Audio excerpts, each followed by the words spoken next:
मित्रों, आज हम आपको सुनाने जा रहे हैं उस पावन रहस्य की कथा जो भगवान शिव के भस्म से जुड़ी है। यह है शिव और भस्म की महिमा। कैलाश पर्वत के शिखर पर विराजमान भगवान शिव का रूप अनोखा है। सिर पर जटाओं का मुकुट, गले में सर्प, त्रिशूल हाथ में और पूरे शरीर पर भस्म का लेप।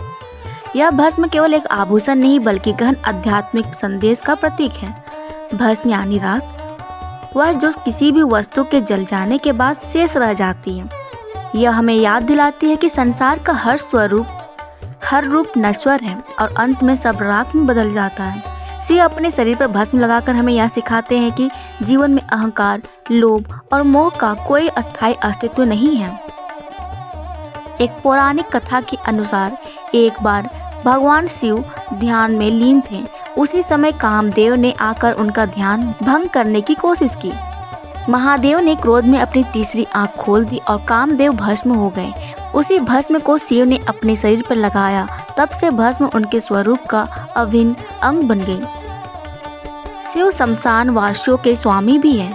वे जीवन और मृत्यु दोनों को एक समान मानते हैं। कहा जाता है कि वे शमशान से ही भस्म लेकर अपने शरीर पर लगाते हैं, यह दर्शाने के लिए कि मृत्यु के बाद सब एक समान हो जाते हैं। महादेव के भक्त भी उनकी तरह भस्म का लेप करते हैं, जिसे विभूति कहा जाता है। यह केवल पूजा का अंग नहीं बल्कि हमें यह पवित्रता, वैराग्य और ईश्वर भक्ति का स्मरण कराता है। कई शिव मंदिरों में, विशेषकर उज्जैन के महाकालेश्वर मंदिर में भस्मारती की परंपरा है। यह आरती भोर के समय होती है, जिसमें भस्म से भगवान शिव का श्रृंगार किया जाता है। दुनिया भर में श्रद्धालु इस अद्वितीय पूजा को देखने आते हैं। भस्म हमें यह सिखाती है कि जीवन क्षण भंगुर है। यह हमें हर पल को पवित्र भाव में जीने और ईश्वर के चरणों में समर्पित रहने की प्रेरणा देती है।